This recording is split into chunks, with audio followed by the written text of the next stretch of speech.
ആ സ്ത്രീക്കും കുടുംബത്തിനും 6 മാസം കഴിയാനുള്ള കാശ് നീ കൊടുക്കണം. അതിന് ആ സ്ത്രീക്കൊന്നും പറ്റിയിട്ടില്ലല്ലോ. വീണപ്പോ നെറ്റിയും കൈമുട്ടും ഒന്ന് പൊട്ടി. അതിന് മരുന്ന് വെച്ച് കെട്ടിയിട്ടുണ്ട്. നീ പറയുന്നതങ്ങ് കേട്ടാ മതി. ഇങ്ങോട്ടൊന്നും എഴുന്നള്ളിക്കാൻ നിൽക്കണ്ട. ചുമ്മാ പണവും തരാൻ പറ്റില്ല. അതിന് വേറെ ആളെ നോക്ക്. നീ എവിടെയാണ് പോയാലോ?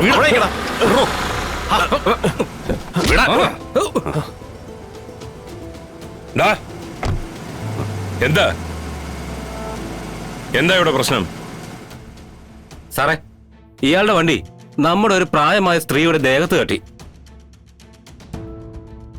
നഷ്ടപരിഹാരം തന്നേ പറ്റൂ.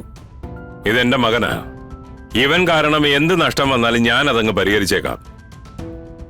അങ്ങനെ എന്തെങ്കിലും ഒരു പരിഹാരം ഉണ്ടാക്കിയിട്ട് കാര്യമില്ല. ഞങ്ങളുടെ ലീഡർ വരട്ടെ, അതിനുശേഷം തീരുമാനിക്കാം. ശരി, സമ്മതിച്ചു. ലീഡർ എങ്കിൽ ലീഡർ. ആര് വന്നാലും എന്തിനും ഒരു മര്യാദയൊക്കെ ഉണ്ടാവുമല്ലോ. സാറേ, ഞങ്ങളെപ്പോലെ ക്ഷമയുള്ള ആളാണെന്ന് വിചാരിക്കല്ലേ.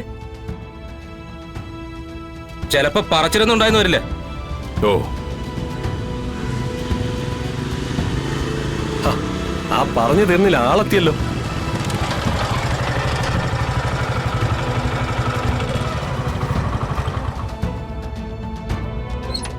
ലീഡറെ, ദേ എവനാണ് പ്രശ്നക്കാരൻ.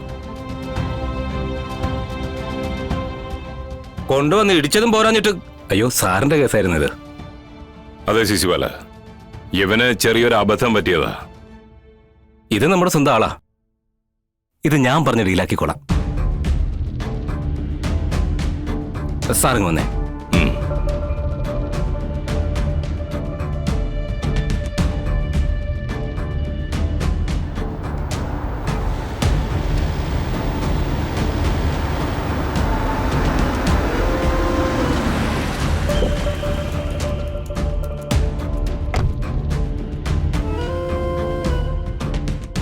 ആക്സിഡന്റ് പറ്റിയ സ്ത്രീയെ എവിടെയാ കടത്തിയിരിക്കുന്നത്?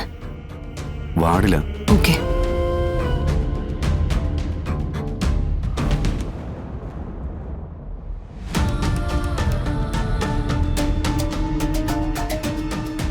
കളക്ടറൊക്കെ സ്ഥലത്തെത്തിയിരിക്കുക. അപ്പൊ ചെറിയ പാർട്ടിയൊന്നും അല്ല. ആ അതെ. എപ്പോ വീട്ടിൽ പോവാന്നാ ഡോക്ടർ പറഞ്ഞേ? ഒന്നും പറഞ്ഞിട്ടില്ല.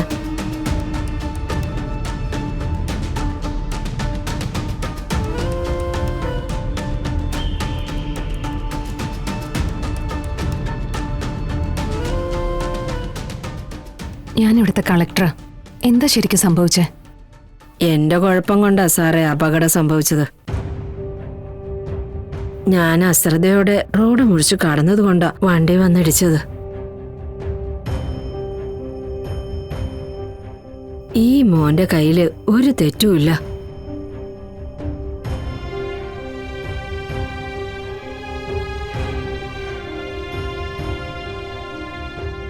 നിനക്ക് മുൻപ് നെഞ്ചുവേദന വന്നിട്ട് ഓപ്പറേഷൻ ചെയ്ത കാര്യമൊക്കെ അറിയാമല്ലോ.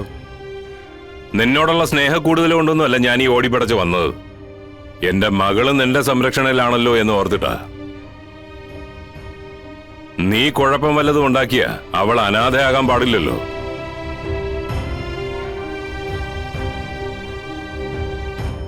മഹേന്ദ്ര സാറേ, എനിക്ക് ചില കാര്യങ്ങൾ പറയാനുണ്ട്.